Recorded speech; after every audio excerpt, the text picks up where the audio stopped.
We begin tonight, like most of the globe, with the so-called Pandora Papers, a massive collection of nearly 12 million secret and leaked documents revealing the inner workings of a shadow economy that benefits the wealthy at the rest of the world's expense. The documents were collected and diligently reviewed over the last few years by the International Consortium of Investigative Journalists, or the ICIJ, in cooperation with some 600 journalists from 150 different news outlets in over 100 different countries. And at least 565 Israelis, including 10 Israeli billionaires, have been named in the report. But in fact, no nation was immune to the alleged corruption schemes, which involve at least 35 current and former world leaders, more than 330 politicians, public officials, and celebrities from over 90 nations, convicted criminals and murderers, and thousands more such individuals, all of whom have been linked to a network of shady cash dealings to allegedly hide their assets. Joining me to unpack this massive story, legal counsel to the Hallel-Likud Forum and Tirtzu, attorney Ziv Maor. And opposite, Marc Schulman, columnist for Newsweek and editor of HistoryCentral.com. Thank you both so much for joining us. Now, first off, basically everyone named are rejecting the any allegations of impropriety. And I want to point to the ICIJ disclaimer in that there are legitimate uses for offshore companies and trusts. The ICIJ says that we do not intend to suggest or imply per se that any people, companies, or other entities included in the leak have broken the law or otherwise acted improperly, and that many people and entities also have the same or similar names. So it's suggested to confirm the identities of these individuals or entities that are located in the database. That said, what do we know about the Israelis who have been named? Mark, I'll start with you. Well, the two that stand out the most, of course, are Nir Barkat, the former mayor of Jerusalem and now a Knesset member, and Chaim Ramon, former minister and Labor Party stalwart, and now, I guess, in business. Those are the two that stand out the most. There are others as well. The issue with Barkat has to do with, number one, the fact that supposedly his shares in the company were supposed to be in a blind trust, and it turns out that they're in the trust of his brother, which may have been okay while he was the mayor of Jerusalem, but violates, I believe, the Knesset rules in terms of blind trust. It has to be in a literally blind trust. With Ramon, it's just a very strange deal, and no one quite understands with what he had with the Austrian businessman Straff, and no one quite understands what went on in that. Well, as I understand it, he's alleged to have been a straw man in a dubious real estate deal with a tourism company. Right. No one can understand the deal. Let's put it that way. That's why it's maybe a straw man, something else going on. What was his involvement in this? Because he basically bought a company that was worth much less than, had many more debts than assets. So it's a very strange sort of deal. And there are other smaller cases. I mean, the big question here is, the public's right to know more than anything else. And I think actually what may impact us more than anything else is actually what we found out about our neighbor, King Hussein. Sure. And again, there's a question of someone who is awfully wealthy, let's put it that way. And, it's quite clear why the royal family in England is very wealthy.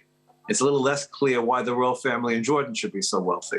All right. Well, I want to come back to Jordan and Lebanon and a couple of our neighbors. But for now, let's stick on Israel. Ziv, I want to bring you into the competition.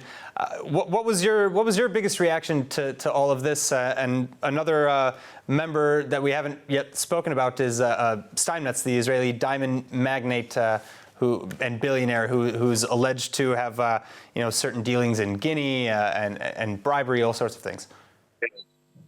So if you ask for my most prominent reaction, I yawn. I don't think the story has any leverage into it. As the disclaimer of the people who uncovered the story have stated, there are many legitimate and legal uses for this kind of actions. And when you look at countries such as Israel and others that put enormous pressure, enormous regulatory pressure, and enormous standards that one must obey to in order to manage his funds, I see it completely legitimate and completely fair for someone who has a substantial amount of money to put it someplace where, first of all, it would be hidden from the eye of the public, and secondly, it would be easier to manage those funds in terms of taking them away from government officials that not always have the best interest of the public, I wouldn't say in mind, but in practice, in the way that they conduct their manners. So it is completely legitimate to have funds, specifically significant amounts of them in offshore accounts. As for the specific names, my predecessor just said it quite clear. I see nothing wrong in what Nir Barkat have done. Now, don't get me wrong, he's a subpar politician. His service to the people of Israel as a member of the Knesset are below average. But in terms of corruption, I don't see anything wrong that he did. What I specifically mean is that everybody knows. Okay, the other gentleman just made a comparison between the British royal family and the Jordanian royal family. Unlike regular politicians that you do not expect them to have a significant amount of money, everybody knows that Nir Barkat came into politics after making a backload of money. But again, Ziv, with all due respect, though, it's, you know, you're talking about the legal reasons and the legitimate reasons for why he would maybe want his brother instead of a blind trust to be in charge of this money, but it objectively is in violation of Knesset ethics codes. Yes, but the validity of those codes is questioned because this is not a law. But okay, there are laws, there are legislations that went through the Knesset that define what a member of the Knesset is allowed to do and not to do. For instance, he would have not been allowed to be a CEO of the company that he owns, according to the law. The decisions of the ethics committee are not legally binding. And the committee might sanction it, but once again, the sanctions of the ethics committee are not binding as well. Unlike, for example, the impeachment process that exists in the United States. So this is not a significant element, given that. Once again, everybody knows that this is a wealthy person to begin with, and there is no the smallest suspect that this person gained his wealth out of illegitimate abuse of his public authority. Well, so also, I agree with the second. I agree with the second part of what you said, but the first part is a little problematic. We expect our elected officials, whoever they are, to follow the ethics rules. That's what they're there for. Now, you can say it's not a law, but the Knesset is a sovereign body that makes its own rules, and it created rules, and we expect people to follow it. I'm not saying it's the word, it's not first-degree murder or anything, but and it's not an embezzlement. This is the most important thing. There is not the smallest evidence that Nir Barkat took public money to his own use. Well, there is nothing to it. Sure. And for the most technicality. In Nir Barkat's case, it doesn't seem like there's evidence to suggest that he gained his wealth through illicit means or anything like this. But again, these Pandora Papers also discuss how massive amounts of wealth was hidden. And that kind of also goes to allegations about his company eToro. But I want to move on. How soon, if at all, do you think any of this will lead to an investigation? I do not think Israel, not at all. Not at all, Mark? Not at all. We have enough other things on our plates in Israel to investigate. I think this is really a minor matter vis-a-vis Israel. It's a little bit of a public relations problem for Nir Barkat. Chaim Ramon will also have to explain what was all this about. Maybe there'll be an investigation there, but it's less clear.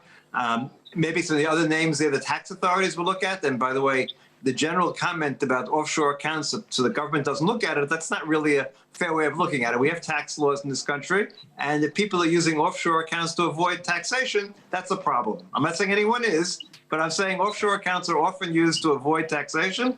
And in Israel, we believe the law is that if you live here more than half the year, that all of your income, wherever it derives from the world, is taxable here in Israel, which is not unsimilar to America. So the fact of the matter is if people are using that to avoid taxes, that's a bad thing. As for investigation, Aaron, I must add that it totally depends on who is the politician at hand. Some of the accusations against Netanyahu in case 3000, the submarines case, regard a very small amount of shares that he had in a company that sold steel to the company that manufactured those submarines. This is a very small $40 billion, very small. These are very small allegations, and yet it did start or trigger an investigation that came up with nothing against Netanyahu, but it did start up an investigation. Now, against Barkat and against Chaim Ramon, there are also, if anything, stuff that are really small. If one of them were either Netanyahu or one of his supreme supporters, I would believe that we would hear at least commentators and journalists start to say that an investigation is needed, because this affair is just as blur as the one with the submarines. Please, let's not start there. The submarine affair deals with the security of Israel on so many different levels. There's been no answer about why the Egyptians were approved to give a submarine. Let's not get into that right now, but we can't compare the two. When we're talking about the national security of Israel and the purchases by the Navy, whether it was correct or incorrect, and whether it was corruption, and people have been indicted in the affair, not Netanyahu, but others have. And this is really a small little, it's really very little, I think. So Mark, it's much more abroad, frankly. So Mark, like you said, regarding our neighbors, maybe this has some further reaching implications. King Abdullah II of Jordan, as you mentioned, and many other politicians, including the new Prime Minister of Lebanon, have also been implicated in siphoning huge amounts of money while simultaneously condemning corruption, even during times of unrest like during the Arab Spring. How might this report affect their leadership and, by extension, their nations? Is regional stability at risk? I think a little bit in Jordan was already at risk, and I think we have to be concerned about that. Look, there's really legitimate questions. Where did he make all this money? I mean, Jordan is a poor country, generally speaking, and we know kings like to live well and everything else like that, but where did the monarchy of Jordan make as much money as it made that he has all that money to invest? It's a legitimate question the Jordanian people are going to have to ask, or they will ask. In Lebanon, we're talking about a country that is falling apart. Now, it's not, I think Lebanon had the largest number of people on the list who had moved their money offshore that was discovered in these accounts. Now, of course, as someone who I spoke to today in the United States said, well, if I was in Lebanon, I'd want to move my money offshore as well, which is quite clear. If you had money and you made money in Lebanon, you're certainly not going to want to leave it in Lebanon. On the other hand, once again, we come to politicians. You know, it's one thing if you're an individual businessman, you do what you want with your money. Hopefully you're not violating tax laws. But if you're a leader of a country, that becomes a very problematic issue. And I think, again, they'll further complicate the situation in Lebanon, which already is one big mess. Ziv Maor Marc Schulman, thank you so much. Thank you. Pleasure.